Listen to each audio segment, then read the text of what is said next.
Now, as howling winds echo across the snow-covered reaches of the wild Northwest, the Quaker Oats Company, makers of Quaker Puff Wheat and Quaker Puff Rice, the delicious cereal shot from guns,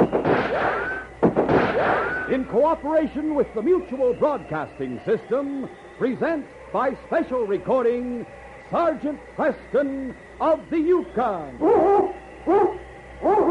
It's Yukon King, swiftest and strongest lead dog of the Northwest, breaking the trail for Sergeant Preston of the Northwest Mounted Police in his relentless pursuit of lawbreakers. And King, on you, Husky! Gold discovered in the Yukon. A stampede to the Klondike in the wild race for riches. Back to the days of the gold rush. And the adventures of Sergeant Preston and his wonder dog, Yukon King, as they meet the challenge of the Yukon.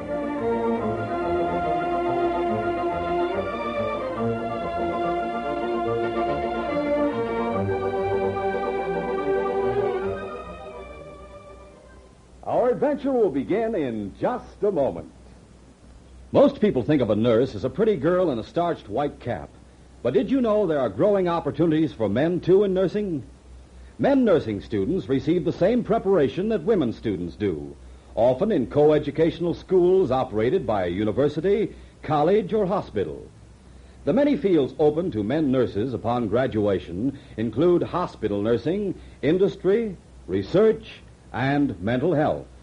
Young men between the ages of 18 and 35 should look into the rewards awaiting them as a professional nurse. Or, if you are under 50, consider practical nursing. For further information, write Nursing Careers in care of your postmaster, or inquire at your nearest school of nursing or hospital. This message is brought to you as a public service.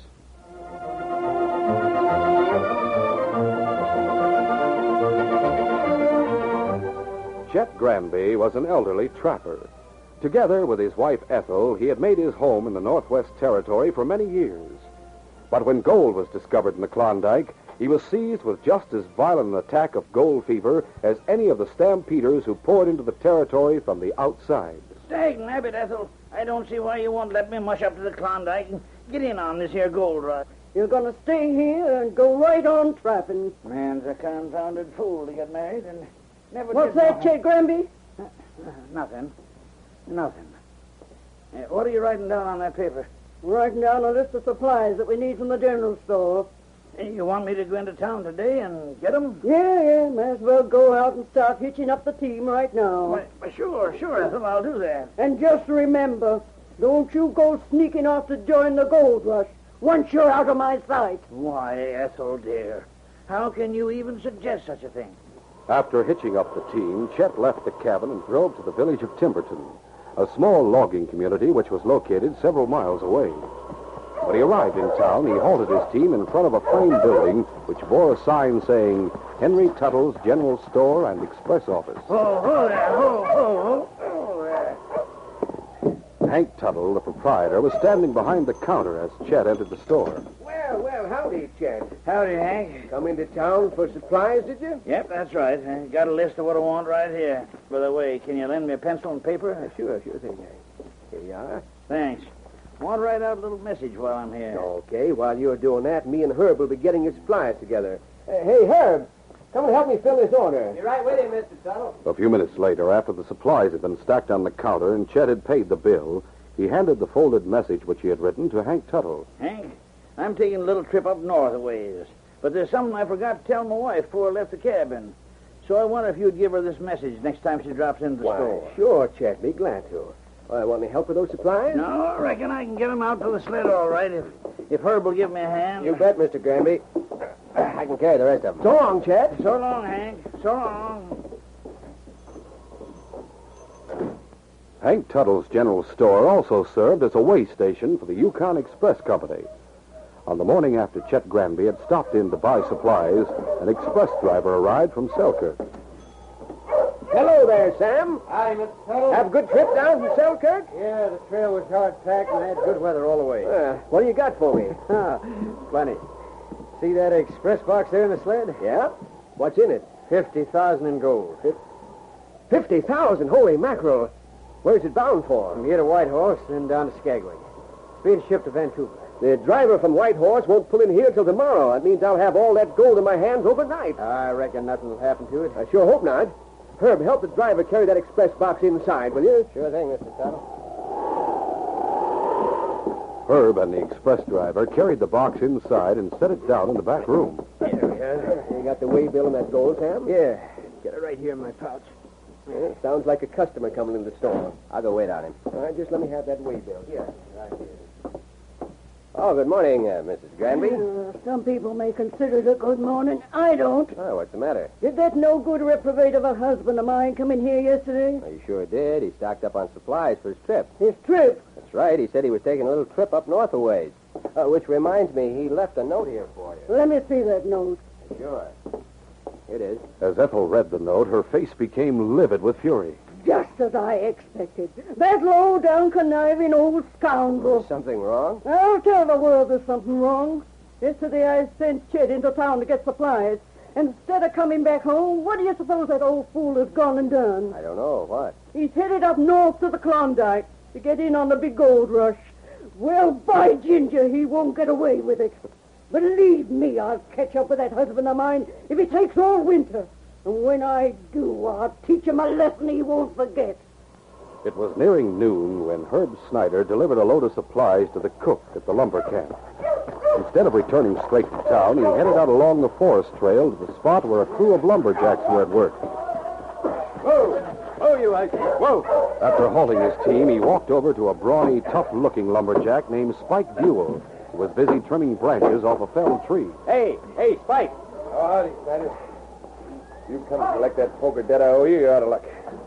I'm flat broke. Never mind about that. I didn't come here to collect any money.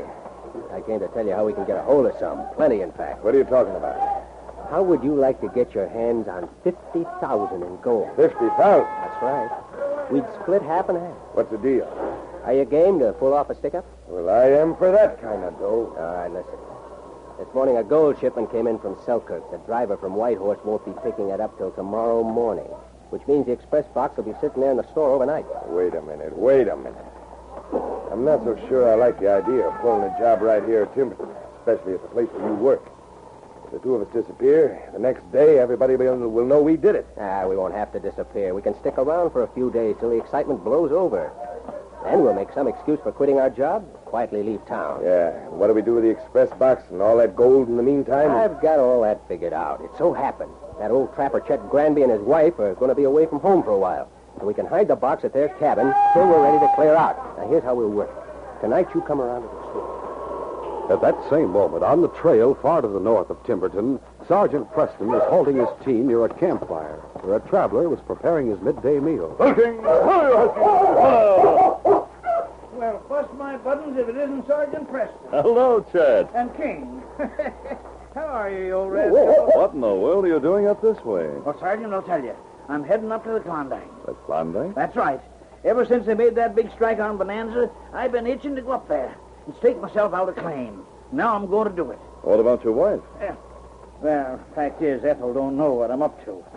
I had to sort of sneak away without informing her of my plans. Sneak away? Now, look, Chet, you can't go off and leave her like that. Oh, don't worry. I left a note for her at the general store in Timberton. Wouldn't be surprised what she's read it by now. That's no way to do things, and you know it. It's not fair to Ethel to run off and leave her without any warning. But hang it all, Sergeant, I had to. If I hadn't run off, she wouldn't let me go at all. I'm not deserting her. I aim to come back, eventually. If you intend to stake out a claim and work it, she'll be gone all winter. Well, shucks. Ethel knows how to tend a trap line.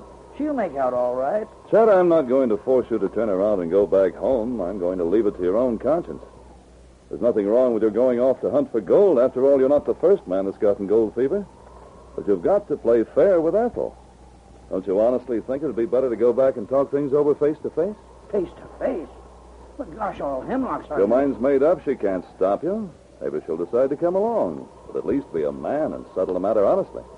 Oh, dagnabbit, I suppose you're right. You know I am. Yeah. Are you going to Timberton? I'm on my way to Whitehorse, but I'll be passing through Timberton. All right. Let's dish ourselves up some of this grub, and then I'll head back there with you. That night, by the time Sergeant Preston and Chet halted to make camp, they had covered about half the distance to Timberton. The sergeant was just building a campfire when they heard a dog team approaching in the distance. Looks like we're going to have company, Sergeant. Yes. Say, I believe the person driving that sled's a woman. A woman? Now, what in blazes would a female be doing out on the trail? Holy mackerel. It's not just a woman.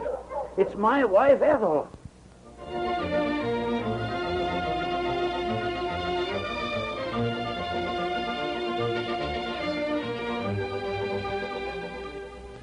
We'll continue our adventure in just a moment. Say, kids, how about you and your whole family going to the baseball game? You'll have the time of your lives, seeing those smashing home runs, watching exciting double plays and strikeouts, eating peanuts and Cracker Jack. Why not go this very week? Come out to the ball game as guest of a major or minor league team. Yep, admission is absolutely free if you are 12 years or younger and bring mom or dad or another paying adult. And you can get your free ticket immediately. No mailing, no waiting. Free baseball tickets are right inside packages of Quaker Puffed wheat, Quaker Puffed rice, and Muffet shredded wheat. In Quaker Pack-O-10, you get 2 free tickets. Names of the teams and dates of the games are on every ticket. Remember, the more packages of these delicious Quaker cereals Mom gets, the more free baseball tickets you get.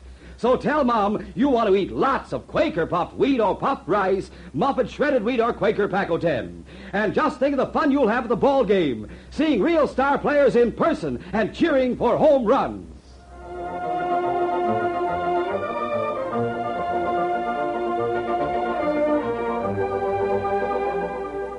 Now to continue. Sergeant Preston and Chet Granby were just making camp for the night when Chet's wife Ethel arrived on the scene. Whoa there! Oh, God. This is going to be even worse than I thought. Take it easy, Chet. She won't bite. Now, stand by me, Sergeant. Oh, there you are, you miserable, scheming old reprobate. Now, Ethel, honey, don't take it Don't that way. tell me what to do, you old fool. Thought you could sneak away on me when my back was turned, did you? Well, I'll teach you. Wait a minute, Ethel. Oh, it's no use sticking up for him, Sergeant.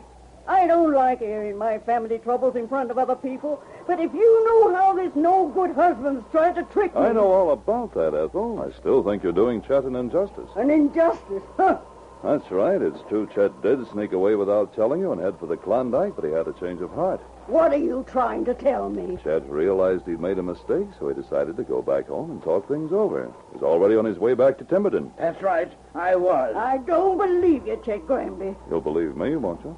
Well, yes, I reckon I can take your word, Sergeant. But land sakes, it just don't sound plausible somehow. It's a fact, nevertheless. You bet it is. I met Chet at noon today up near Cedar Pass. We ate together. That's when he came to his decision. He decided to turn back, and we've been traveling together all afternoon. There. You hear that? Well, I swan. Maybe I have been doing you an injustice, Chet. Oh, you have. You certainly have. But don't go looking so smug. We've still got to talk things over and settle this gold hunting business once and for all. Well, you're both tired. All that can wait until tomorrow when you get back home. In the meantime, Ethel, how about taking charge of the commissary and cooking us a real supper? That night, back in Timberton, Hank Tuttle and Herb Snyder were playing a game of checkers in the back room of the store when they heard a dog team being halted just outside. Who in thunder can that be? I don't know. Late customer, maybe. Want me to answer? No, I'll go myself. Got to be kind of careful with all this gold on the premises. All right out there. Take it easy. Who are you? What do you want? Been an accident down at the cafe. A man got stabbed. We need some iodine and bandages in a hurry. Okay, just a second while I open up. Yes, what? Inside, mister. Get your hands. Holy smoke, a masked man. Shut up and start reaching. Don't try hollering for help, either of you, or this gun will go off. Just what are you after, mister? I'm after that express box that was delivered here today. Why, I don't know what you're talking about. Don't lie to me. I saw the driver hauling it into town. You probably got it stored away in the safe over there. Now, look here, mister. You can't come... Shut up and get that safe open. By thunder, I won't do it. You do it or you'll get a bullet. Now, go on. Get over there and start working the combination. As he faced the crook's leveled gun, Hank realized that he had no choice but to obey.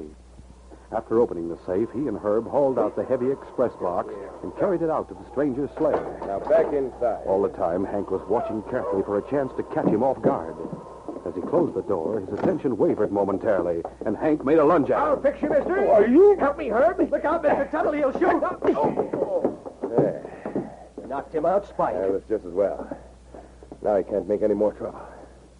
All right, go on, tie him up and gag him. And then I'll do the same to you and clear out of here.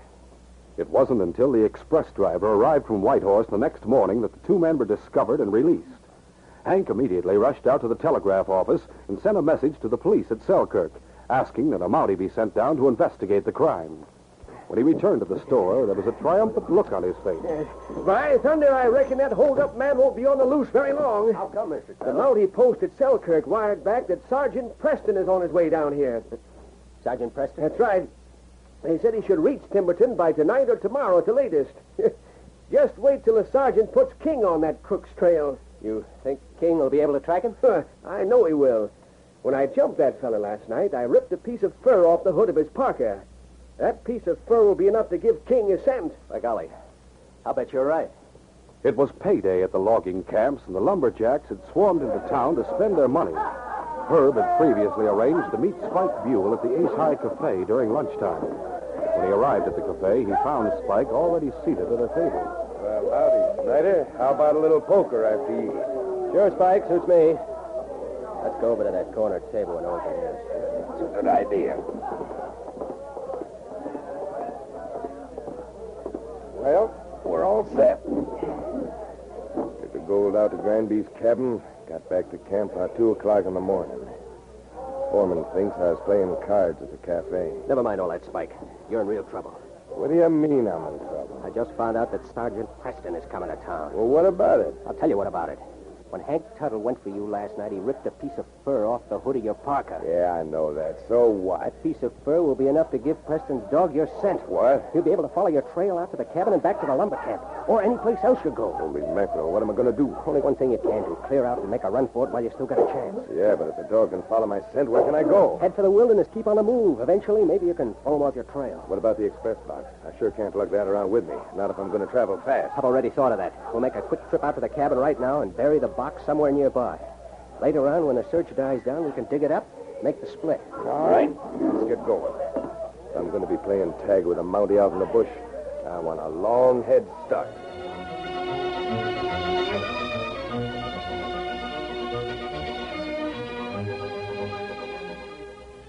We'll continue our adventure in just a moment.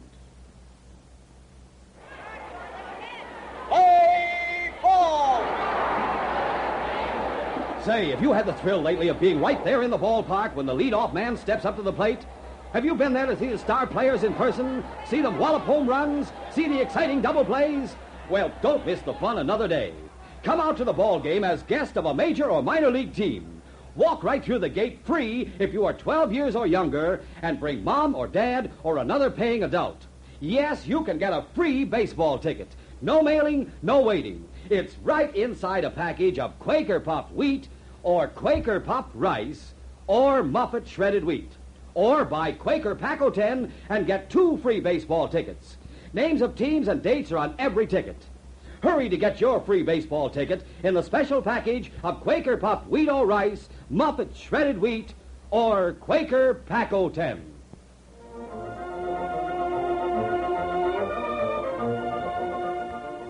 Now to continue. It was early in the afternoon when Sergeant Preston arrived in Timberton with Chet and Ethel Granby. He immediately heard about the robbery and went to the general store to question Hank Tuttle. How many people knew you had that gold here in the store, Hank? Why, I thought no one did except me and Herb. Of course, the hold-up man mentioned that he saw the express driver hauling the box into town, so maybe he just guessed what was in it. Perhaps. Where is Herb, by the way? He's going out to the lumber camp. He said the camp cook saw him over at the cafe during lunchtime and asked him to bring out a few more supplies. Are you sure he was telling the truth? As far as I know, he was. Hey, you don't think he was mixed up in the robbery, do you? It's not impossible. But when he comes back, don't let on that I have any suspicions. Oh, don't worry, Sergeant. I won't say a thing. Where's that piece of fur off the robber's parka? Oh, just a second. I'll get it for you. All right. Yeah, here it is. Thanks. Here, King. Fine, boy. Fine. Can he get the scent? Yes, he has it. All right, boy, let's go. After leaving the general store, Sergeant Preston followed the cook's trail eastward out of town. Chet and Ethel Granby had already set out for their cabin and were about a mile or so ahead of the sergeant. As a result, he didn't overtake them until they had almost arrived home. Meanwhile, the two crooks were just finishing the job of burying the express box. Now, tamp this earth down a bit more. I better fix some brush over the top of it so the place won't show. Wait a minute. You hear what I hear? Yeah. Husky's coming toward the cabin. Holy mackerel. You suppose it's Sergeant Preston? It could be. Maybe it's the Granbys coming home. We've got to get out of here. Keep your shirt on. You're not going anywhere. I tell you, we got to clear out. Look, it's too late for that. Our teams are up there in front of the cabin. We'll stay here. And if it is Preston, we'll have to gun him down. A moment later, the sergeant and his two companions pulled up in front of the cabin. Hey, look, Sergeant. 2 dog teams and sled. Yes, I see. Oh, land say, Sergeant. You suppose one of them belongs to that crook you're trailing? Quite possible. You two stay back while I take a look inside. Anyone there, Sergeant? No, the place seems to be empty. Come on, Ethel. Whoever was came here certainly tracked up my floor. Look at King. He's gone all the way through to the back door. Yes, he must have gone out the back way. Back's leading away from the back door and none returning. Right, Thunder, you're right. Where do you suppose those crooks have gone? From the way King's acting, they're probably hiding among the trees by the edge of the creek. If you go down there after them, they'll get the drop on you before you even find their hiding place. Maybe there's a better way, Chet. Huh? What do you mean? If I were to cross the creek and approach them along the other They'd shoot bank. you while you were crossing over. Not if I crossed a few hundred yards upstream out of range of their guns. Well, I reckon not, but what then? While I'm walking along the opposite bank and keeping their attention focused on me, King can close in behind them and flush them out. I still don't savvy just how you're going to work it. Now watch and see. Hey, King. You stay here with Chet, boy. When I blow the whistle, go get 'em. Down there, boy. The crooks hiding in the underbrush watched the sergeant tensely. They saw him point toward the spot where they were hiding. And then he headed upstream, crossed the frozen surface of the creek, and walked steadily back toward them on the opposite bank. He was not yet within accurate shooting range when suddenly he pulled out his police whistle. Hey, what in blazes is he blowing that whistle for? Search me. Must be a signal of some kind. Yeah, but I don't savvy. The old guy's still standing up there at the back door of the cabin. Hey, where's the dog? I don't see him. We better keep our eyes on that Mountie. It's probably a trick to throw us off guard. At the first blast of the whistle, King had darted forward, keeping himself well hidden in the heavy underbrush that covered the slope. The sergeant was just coming within easy gun range when the crooks heard a sudden ferocious snarl behind them. Look out, it's the dog! As Spike whirled around to fire at King, he revealed himself clearly. The sergeant's gun spoke first. Spike fell to the ground, unconscious from the shock of his wound. But Herb was still struggling desperately to defend himself from King as Sergeant Preston arrived on the scene. Help me, someone get this dog away from me! We've been pinned down, King, till I get their guns. All right, I have them, boy. Let him up. On your feet, Herb, and don't try any false moves. From the looks of that pick and shovel, I suppose you and your partner just buried the express box. Go ahead and find out for yourself. I'll do that. In the meantime, the two of you are under arrest in the name of the Crown. Later, after the crooks had been taken to the cabin and Spike's wound had been attended to, the sergeant returned to dig up the express box, accompanied by Chet and Ethel Granby. King had been left behind in the cabin to guard the prisoners, who were securely tied to prevent escape. A few minutes of digging soon brought the express box into view. Yep, the box is there all right, Sergeant. You can see the top of it. Yes. And unless I'm mistaken, the box is not all that's there. Hey, what are you looking at that handful of dirt so close for? We've struck pay dirt, Chet. What's that? Here, take a look. Holy mackerel, you're right. There's specks of gold in this stuff. Gold? Here, let me have a look at that. Land sakes alive, it is gold. You bet your life it's gold. Yippee! We're going to be rich, Ethel. Do you realize that? Rich! And to think you were going to go sneaking out to the Klondike when all the time there was gold right here at home under your nose. By thunder, Sergeant, you and I'll stake out this claim and work it together, 50-50. How about it? I'm sorry, Chet, but you'll have to handle the claim by yourself. It's all yours. I'm too busy on the force. That reminds me, I'd better be getting the prisoners back to town. This case is closed.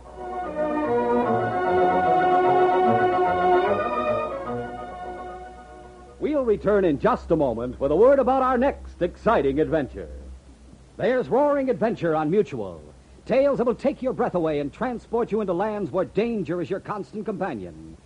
First, we take you far up into the barren Yukon territory of yesterday, where icy winds and howling wolves are enough to drive a man wild. and civilized ways are gone in an ever-present lust for gold. Now let's go to another lawless world, the West of early frontier days. Not so cold, but which makes up for the freezing temperatures with trigger-tense tempers, where the gun is a man's lease on life. This is a country which abounds with cattle rustlers, and where miles and miles go by before you see any signs of life. The West, beautiful but wild, a land which cries out for the hand of the law. You'll never lack for adventure on Mutual, whether it freezes you with fear in the wild Northwest Territory or singes you with the acrid heat of the Western Plains. It's all on Mutual every week over most of these stations.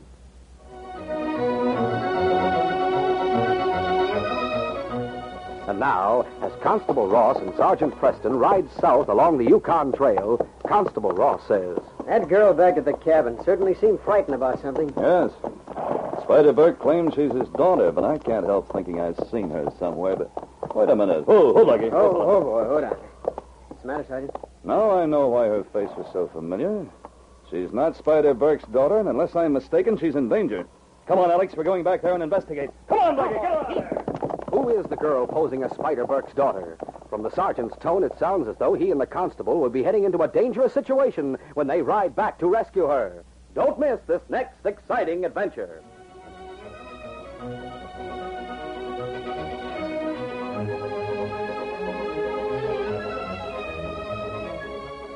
These Sergeant Preston of the Yukon Adventures are brought to you every Monday through Friday at this time by the Quaker Oats Company, makers of Quaker Puffed Wheat and Quaker Puffed Rice, the delicious cereals shot from guns. By special recording in cooperation with the Mutual Broadcasting System. They are a copyrighted feature of Sergeant Preston of the Yukon Incorporated. Created by George W. Trendle, produced by Trendle Campbell Muir Incorporated, and directed by Fred Flowerday. The part of Sergeant Preston is played by Paul Sutton.